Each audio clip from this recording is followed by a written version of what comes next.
Hey everyone, welcome to the Dr. Josh Axe Show. I am your host, Dr. Axe, and each and every week on this show, I explore the science and principles behind how to grow in body, mind, spirit, and take your health and your life to the next level. Today, we're going to be diving into the sacred institution of marriage, and we'll explore shocking statistics, biblical principles, and practical tips for a thriving marriage and family life. And the reality is this: if your marriage is sick, it affects your physical health. If your marriage is sick, it typically affects your soul and your spirit. And so I'm going to get into these things today, share some practical things that, and even some experiences that Chelsea and I have had as well. Before I dive into the content though, make sure to subscribe to this channel and hit the notification bell so you don't miss a single episode. So let's dive into the content. Listen to this statistic. This absolutely shocks me.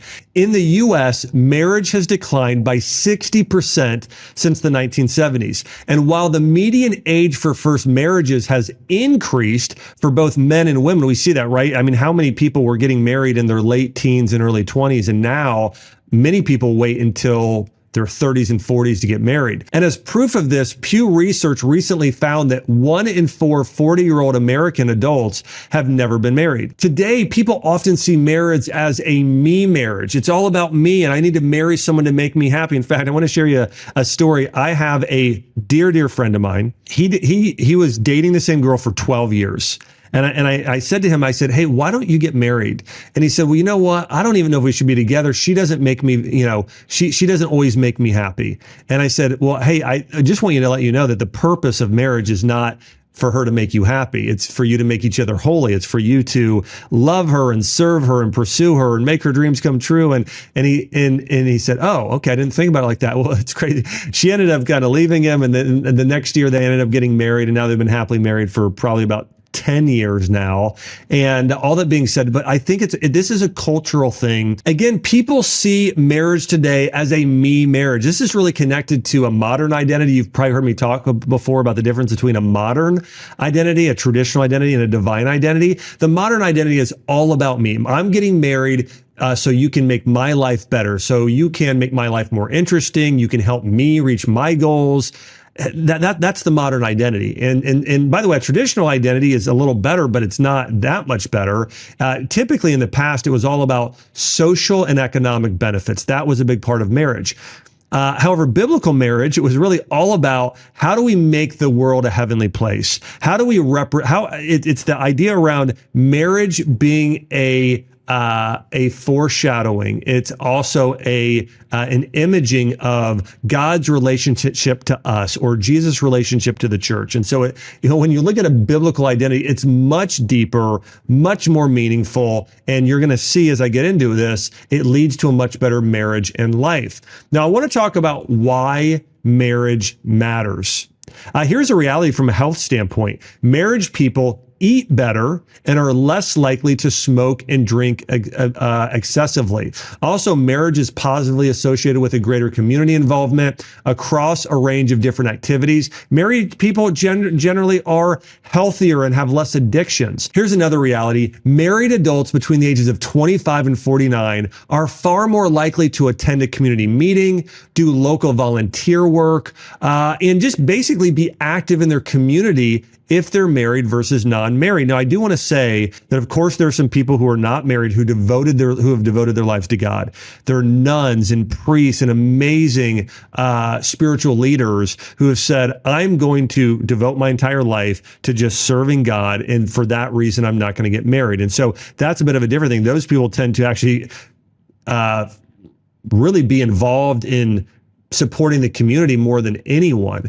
But again, when you're looking at just general people who are unmarried versus married, married adults tend to be a lot more involved in building community and life. And I think this is even important for longevity. When you look at increasing your lifespan, one of the greatest factors, actually the single greatest factor, according to a Harvard study, is having close, intimate, meaningful relationships and support group. And of course, who could be closer to you and supporting you than your spouse? The answer is no one. Now, I want to talk about the biblical idea of marriage because we couldn't not talk about the Bible or Judaism or Christianity here, because that's actually who invented marriage. Did you know that? I mean, there are actually some people that don't probably fully realize that. They might have thought that marriage is something just some random person came up with. No, it was actually God. This was an institution talked about as early as Genesis in the Bible. We're talking about thousands and thousands of years ago. And marriage is a covenant instituted by God. It's a union, and it's covenant. Really, this word is really tied to, it's a legal term. And so it's sort of like binding yourself together till death do you part. And the word wedding actually means the act of blending or joining together. So think about blending. When you blend something, it actually becomes one. This is why Genesis 2:24 says the two will become one flesh. Imagine I made a smoothie this morning and I put in there some blueberries and coconut milk and protein. And once I blended it, it was one. I couldn't tell any difference with it. It was just one thing, one mixture. That happens when you become married. You have a new identity. Your husband and wife. I remember when Chelsea and I got married, and you might remember this for yourself. The first few weeks afterwards, I would say things like, "This is my wife, Chelsea." And it sounded so weird and different because it was such an identity shift. For 29 years, I had been, a single guy. And now I was saying, "This is my wife, Chelsea." And it was such a change because, again, it was a new identity. And you've probably heard this saying, but probably the two most important days in somebody's life is, number one is when they connect with God. And the second one is when you find your spouse. Or those are the two most important decisions of your life, is picking your God and picking your spouse. When I say picking your God, of course, there's big G God, but also your God might be alcohol or a certain part of the government or a political group. But that being said, picking who your God is, that person you're going to follow and that thing you're going to worship, and then picking your spouse are the most important decisions you'll ever make in your entire life. Here's the thing that I love about marriage. Marriage is created to build up character. It's created to cause you to not focus on yourself so much. And that's one of the most important ways that we need to grow in. I remember that here's the thing. The first thing I realized after being married for a year, my first thought was, I am selfish. That was my biggest realization after being married to Chelsea my first year, is that I think about myself far too much. And my biggest shift I knew I needed to make in marriage that first year was thinking less about myself and more about her. Not thinking about, what do I want to do for dinner tonight? What do I want to do for a workout? What sort of job should I have? Where should we live? What are we going to watch on TV? I mean, these are really basic things, but I needed to start thinking about, what does Chelsea want to watch? What does Chelsea want to do? Where would she want to vacation and go on a trip at? How can I support her financially? What are her gifts and talents and skills? And how can I bless her and help her grow and develop those skills and talents she has? How can I support her and love her and give my life for her? Right? It's such a shift because most of us go from only thinking of ourselves and me, and we need to now start thinking about we and think about our partner. Today, I think most people don't think about marriage as this covenantal partnership between you, your spouse, and God. That's really what it is. It's actually between three people, you, your spouse, and God. Most people in today's culture see marriage as a sexual and a social contract. I'm going to marry you because it might be good for me socially and to have a sex partner. Here's a reality, though, of biblical marriage. God designed marriage for three primary purposes: for companionship. What does God say? The first thing in Genesis, one of the first things, it is not good for man to be alone. We're not created to be alone. Studies show that one of the greatest factors in you dying early or being unhappy is being alone, is loneliness. Today, we're having a loneliness epidemic. Your spouse should be your best friend. I know when I think of Chelsea, I think about, who do I want to do something with? Chelsea is the first person that comes to mind. I love her companionship. I love spending time with her. So that's the number one of the top reasons why God created us for marriage. The second was procreation, to have kids in a family. The third is redemption, and that is to be made holy, to become more like God, more like Jesus, to become more virtuous and more loving, and to be the sort of person that can love others, love God, and make earth a heavenly place. God created marriage for companionship, procreation, and redemption to be made holy. Now, one of the most controversial but important aspects of marriage that's talked about in the Bible has to do with mutual submission. It says in the Bible, specifically in Ephesians 5:22, it starts saying, "Wives, submit to your husbands as to the Lord." And then it says, "Husbands, love your wives as Christ loved the church and gave himself up for her." Here's the reality you need to know is that there are different roles between the role of the woman and the role of a man in a marriage. Wives are called to submit, and men are called to sacrifice everything, their entire lives, for their wives. And here's another important thing to know. Love in marriage love is not a feeling. Love is measured by how much you're willing to lose for someone else. Are you willing to lose and sacrifice your emotions, your time, your money, your resources, your hobbies for the sake of the person that you love? Well, men, that's first and foremost what you're called to do, even more than wives. You're called to sacrifice your life for your wife. And because men, once you sacrifice everything, because you've shown such sacrifice of giving everything for your wife, then in response, your wife should then submit in a way of saying, you know what? I see that you've sacrificed everything in your life to me. Hey, now I'm going to reciprocate this with this submission and letting you lead in certain parts of our life. You know, I do want to get into some studies on marriage. And by the way, let me just say this.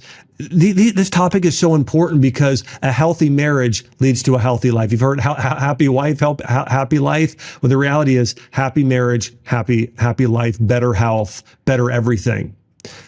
There are some really great studies on marriage and really its connection to religion. Listen to this. Higher levels of religiosity, so the more religious you are, correlate with lower divorce rates and more stable marriages. For instance, Christians that actually go to church versus Christians that don't go have a much lower divorce rate. For instance, it's 35% lower in church in Christians that are actually active in church. So there is a big difference between somebody that says, I'm a Christian or I'm a Jew or I'm a Muslim versus somebody who actually is a practicing Christian, Jew, or Muslim. And if you are practicing, that will actually decrease your chance of divorce and your chance of having a happy marriage dramatically. So I want to share something else that's incredibly controversial when it comes to marriage today. And I'm even going to say a quote I saw in an old movie or TV show that I think really epitomizes what I'm going to share. In fact, one of the TV shows where they said this recently was called The Big Bang Theory. And Sheldon's mom, Sheldon Cooper, one of the stars of the show, is saying this to Penny, one of the main female lead in the show. And so she says this to her. She essentially says, why buy the cow when you can get the milk for free? Okay. And this has to do with abstinence until marriage. And so not having sex until you're married. This is something both Chelsea and I felt very strongly about, both in our own parents and upbringing in our households when we came into union together. And I remember, Chelsea had a purity ring that she wore until we got married as well. And so I want to mention that the studies on this, though, okay, we've heard this saying, does it prove to be true? It's actually good to wait to have sex until you're married. Well, the reality is this. Studies show the answer is yes. Couples who abstain from premarital sex report higher marital satisfaction and a stronger commitment to one another. Also, there are lower rates of sexual sin, including infidelity later on in marriage. In fact, one study found that people who have had 5 or more sexual partners were twice as likely to cheat on their spouse than on somebody that had only 0 to 1 sexual partners before getting married. It makes a big difference, and it says a lot about the person's character. Again, a study published in the Journal of Marriage and Family found that couples who abstain from sex before before marriage are less likely to divorce. The odds of divorce are lowest with those with between 0 and 1 premarital partners. The odds of divorce are the highest among women with 10 or more sexual partners. Now, we'll see these clips online if you're on Instagram or YouTube or Facebook or any social media platform, where oftentimes people are interviewed to think about, do men want a woman who has who has a high, quote unquote, body count? And I think it shocks many of the women. Say, well, of course, actually guys would like that because maybe they have more experience. And so maybe they're better in the bedroom is what they believe. However, the reality is when you interview all of the men, they would say, no, I want less. I want 0 or 1 or none. I mean, I want this number to be as low as possible for our future relationship. But of course, myself, that's what I wanted when I was marrying a woman. And so I think that, part of this has an idea around, do you believe that marriage is sacred? That's how I was brought up. I had amazing Christian parents. Chelsea had amazing Christian parents. And we were taught that marriage is special. You're saving yourself for this one other person in the world that you are going to spend the rest of your life with. And so that's the way that I think about marriage. Absolutely sacred. In fact, along with our relationship with God, I think it is the single most sacred thing in this entire world. I've always viewed both sex and marriage as sacred and meant to be done together. And so your mind frame about what sex is and what marriage is very important. I want to tell you a really, I think, unique idea that was in Judaism. And that was, you're not married until you have sex. And that's actually what consummates the marriage itself. And so it was believed in ancient times by some Jews, no, if you had sex with that person, whether there was a contract or not, that actually is what means your marriage. I mean, that's the definitive. And so there are some people walking around, if you've had multiple sexual partners, you've maybe been married a lot. I mean, there's an interesting conversation where Jesus is having a conversation with the woman at the well. And she says to him something about her husband, and he says, no, you have 6 or 7 husbands. And she said, how did you know that? Now, isn't that an interesting conversation? I'm not saying this is exactly what he was saying, but was he saying she had 7 different weddings? Or was he saying, no, you have had 7 sexual partners, so you essentially are married to 7 different people? It's an interesting thought there, but the point is this, is that many people believe that sex is simply a physical act. When what I believe and what the biblical belief is that it's a spiritual, supernatural thing that happens where 2 souls are being woven together as one. It is deeply spiritual. It's deeply meaningful. And when you view marriage as being that sacred and that special, you treat it differently. You're less likely to practice infidelity and not honor your marriage and your spouse. Now, one thing I've seen discussed pretty frequently recently on the internet, in fact, I saw somebody who I really admire, think he does an amazing job with his show, Patrick Bet-David, talking about prenups. And I want to share with you, I don't like prenups, and I don't believe the Bible approves of prenups. I think they should be generally discouraged. They assume a safety net rather than a lifelong commitment. When Chelsea and I were getting married, I mean, I just want to share this. Like I had quite a bit of money, of finances, because I'm 6.5 years older than Chelsea. She was in chiropractic school. When we got married, she also had debt from student loans, and I had a really successful, thriving functional medicine clinic for 5 to 6 years. I owned a home, and I wasn't like, let's get a prenup. I mean, to me, it was like, I want everything in Chelsea and I have to be the same, to be absolutely equal. The thought never even crossed my mind because I was 100% fully committed till death do us part, being married to Chelsea. And so I think that when you do a prenup, it's like, it's a way out. It's almost saying, well, I know that this couldn't work out in the future. When Chelsea and I stepped into marriage, it was, there's no way this doesn't work out. I mean, we wouldn't have thought in a million years, no, we will be married till death do us part. And so when you're walking into a marriage with the mind frame of this might not work out already, or I'm not fully committed, well, not having that commitment is a recipe for the marriage not working out. And here's the reality.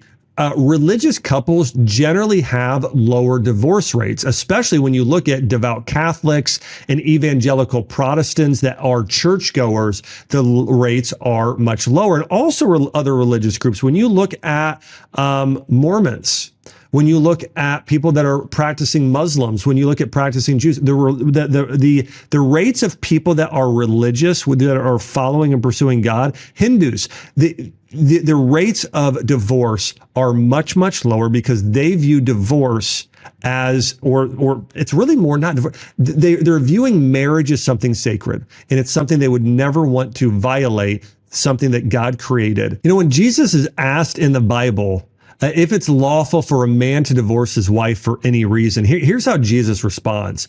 He says, haven't you read that at the beginning, the Creator made them male and female and said, for this reason, a man will leave his father and mother and be united to his wife, and the two will become one flesh. So they are no longer two, but one. Therefore, what God has joined together, let no one separate. And so Jesus here is very, very strongly saying, let's keep the two one. Okay. And not giving almost any way for somebody to get out of it, right? And so they're looking for a hole here, a way to say, okay, divorce is okay, and he doesn't give them an inch on this.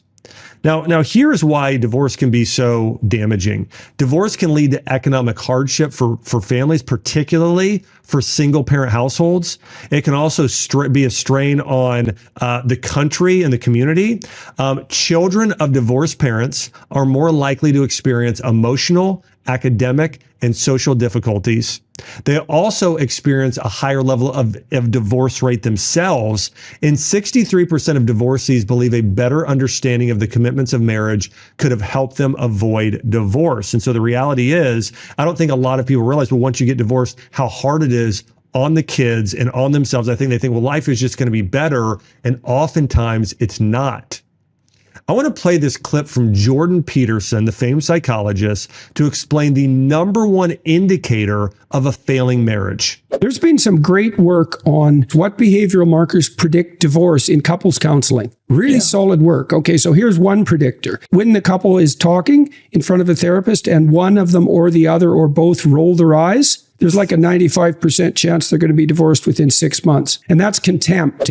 So what Dr. Peterson just said there is just so profound. Think about that. If you are resentful, if you're rolling your eyes at your partner, a 95% divorce rate. And so this is why respecting and honoring your spouse. I will tell you, when Chelsea and I are in any situation, we honor each other with our words. I mean, when somebody asks me about Chelsea, and by the way, I'm not doing it just to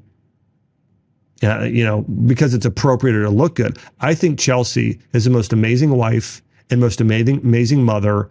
I just think she's incredible. And so when somebody asks me about Chelsea, I do not talk negatively about her.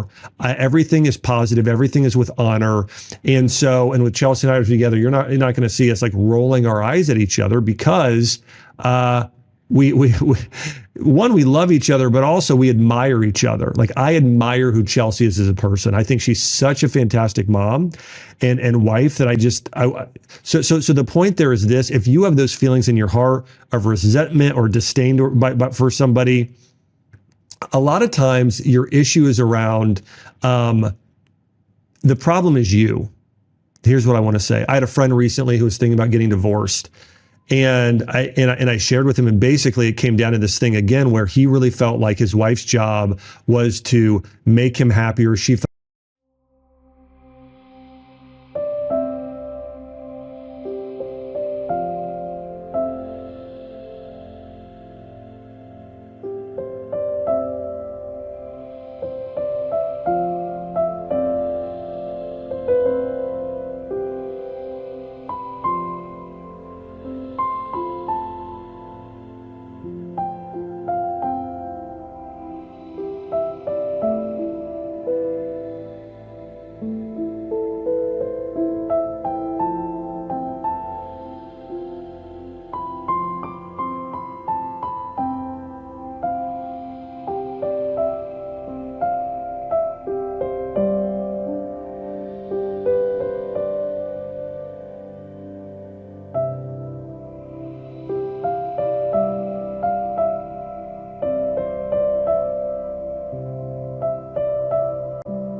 he felt like she had some character flaws. Now, these weren't gross flaws. There was no infidelity, no cheating, nothing like that. I just felt like she just had some character flaws. And I knew this man, and he probably had an equal amount of character flaws. And I said, listen, if you change yourself and you start serving her, she'll probably change herself. Okay. And so don't focus on fixing her, fix yourself, and she will grow with you. And sure enough, he started seeing her change as he changed. And so you really should think about marriage as the person is not there to serve you. You're there to serve them and love them and love them. Here's the reality. Marriage is a journey of mutual growth and sanctification. Okay. One of the things that I love about Chelsea is that she makes me grow. In fact, when I was praying for Chelsea, this was my exact prayer. I'm going to share with you word for word. I would say, God, please give me a wife and bring me a wife that is mentally stimulating, physically breathtaking, spiritually on fire for you, and that helps me grow more like you. That was my prayer. Now, some of those things you might be like, wow, that's asking a lot. It was, but I got it. And so, I think that, but that was important. I knew from talking to pastors and spiritual leaders and the people I knew that had the best marriages, both partners were committed to growing and getting better. We had a situation recently where I was trying to, we have a 4-year-old and figuring out the best way to discipline her. And the way that I went about it wasn't ideal. And Chelsea brought it up and I said, you know what? You're right. I need to watch my tone and not get frustrated in that situation. And I said, I'll do better. You know why? Because I want to be the best dad possible and I want to be the best husband possible.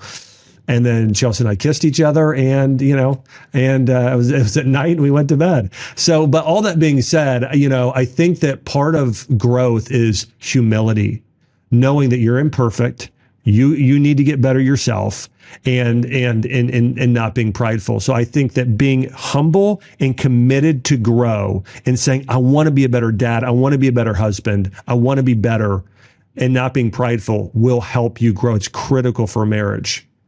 The other thing is really emphasizing and focusing not on just growing yourself, but growing your spouse. This is why it's great to pray, but it's also great to pray together. Okay. It's great to do things together as husband and wife. That way it supports you growing together. Now I want to go through 10 principles of having a great marriage and great family life that are based on Bible verses. Number 1, keep God at the center. Matthew 6:33 says, but seek first the kingdom of God and all his righteousness, and all these things will be added unto you. So Chelsea and I, when we had this, we were talking about the best way to discipline Arwen yesterday.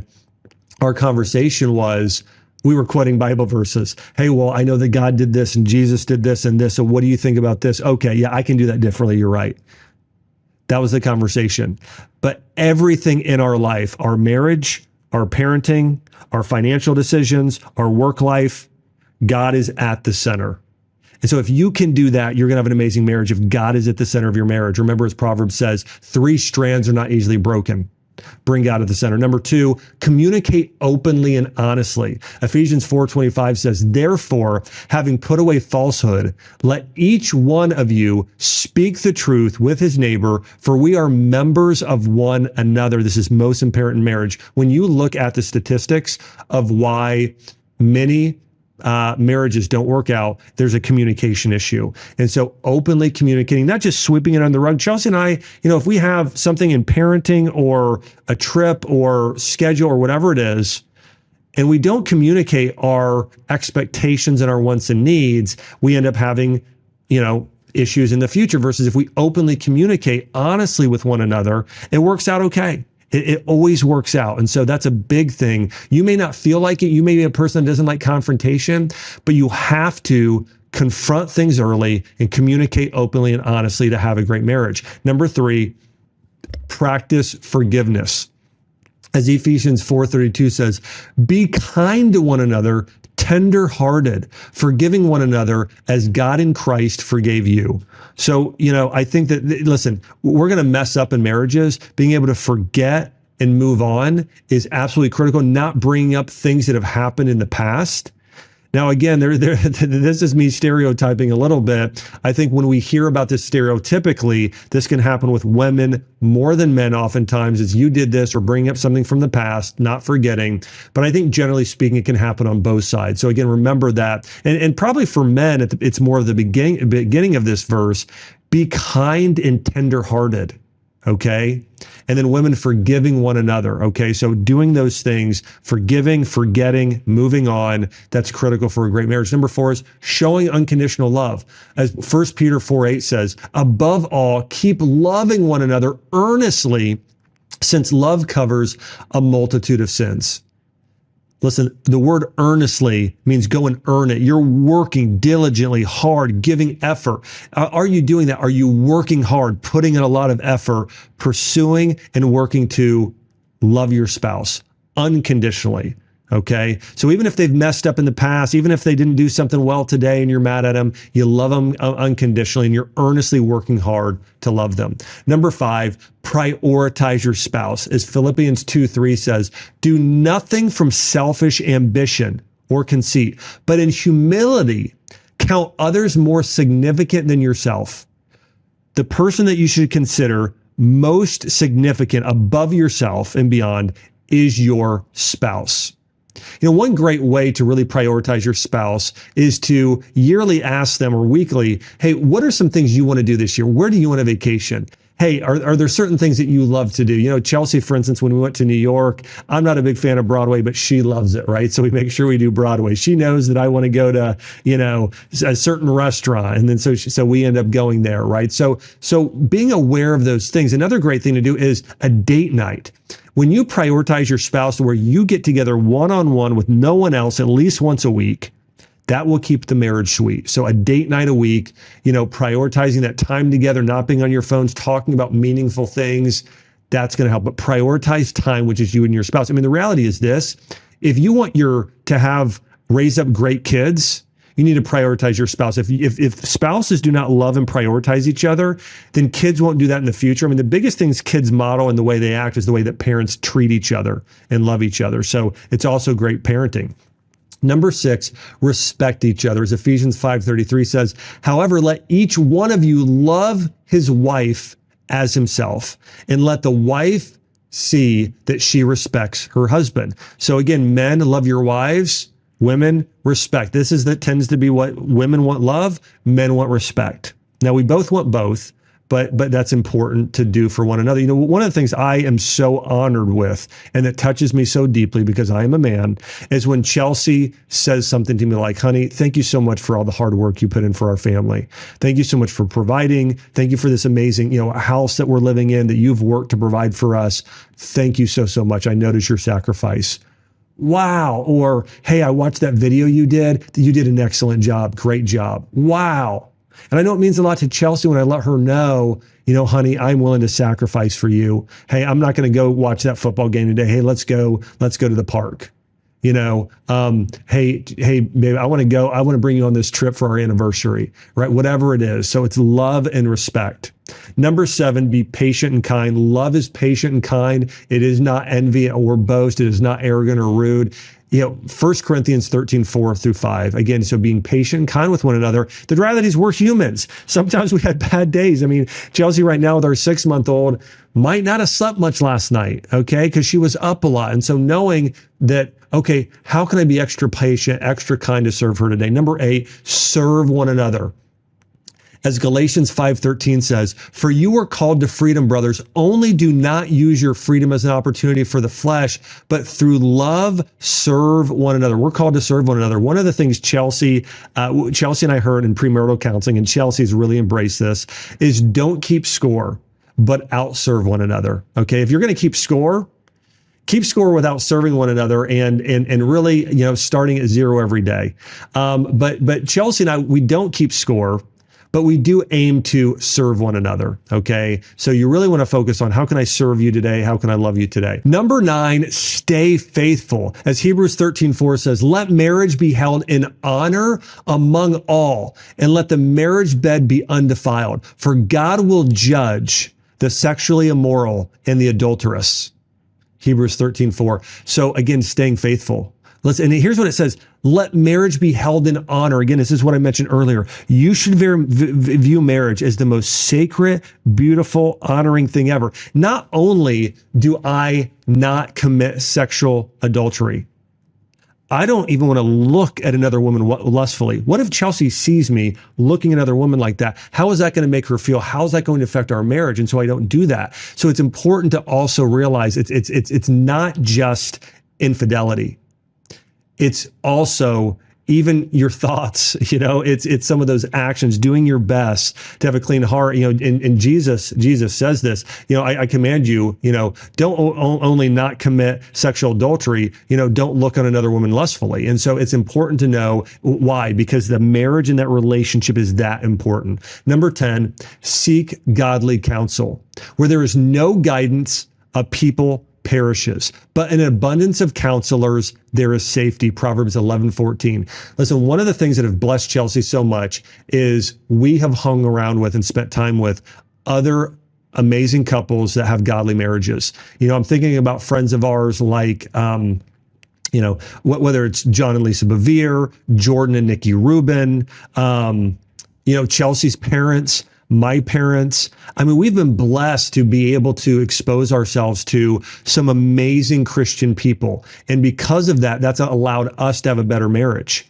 And so the more that you can spend time with in your peer group, your friend group, other amazing couples that love God and want to pursue him, and you have counselors in your life. Listen, if you need counseling, get counseling at church or somebody that has the right worldview, a biblical worldview. If you spend time with those people, and listen, I do this too. Like if I am having a marriage issue, I remember for 3 months into marriage, Chelsea and I had a disagreement about something, and I remember calling Jordan Rubin and saying, Jordan, hey, what should I do on this? And he gave me great advice. And eventually, hey, it was fine, worked out great. And so all that being said, I love that I have people in my life, friends, mentors, pastors, and others that I can trust. And by the way, don't go get marriage counseling from somebody who doesn't have a clue, okay? If they don't have a thriving, incredible marriage themselves, or they're not,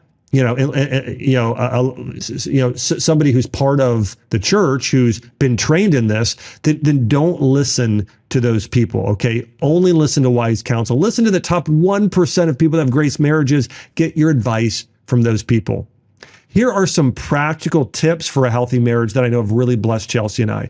Number 1, pray together. I mean, if you can spend time once a day praying together, first thing in the morning, or even at dinner, at meals, praying together is so powerful. Praying for each other and praying for your kids. It's so powerful. Number 2, grow together. Attend church together, do a growth group together, serve the community together, do things together, focus on growing together. Number 3, do a date night a week.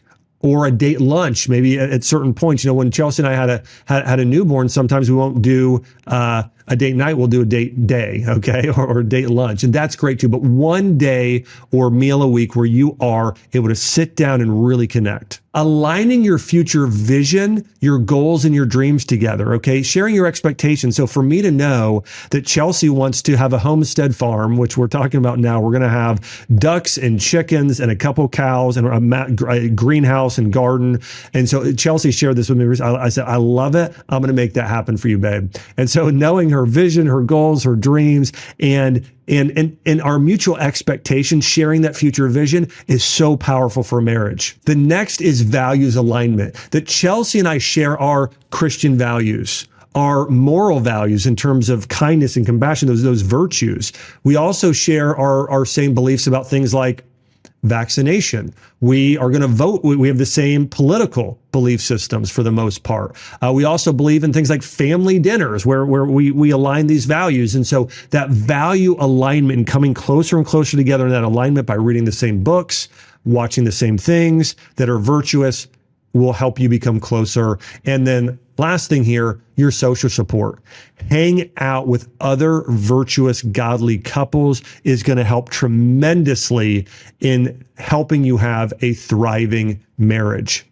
Well, listen, I believe that marriage is sacred, it's beautiful, and it is a covenant that's God-given between a man and a woman, and it's designed for mutual growth, sanctity, becoming more like God, making earth a heavenly place, and so much more. And by following these biblical principles and practical tips, I believe you can strengthen your marriage and your family life. And these things have also been shown, as I talked about at the beginning, to be great for your health.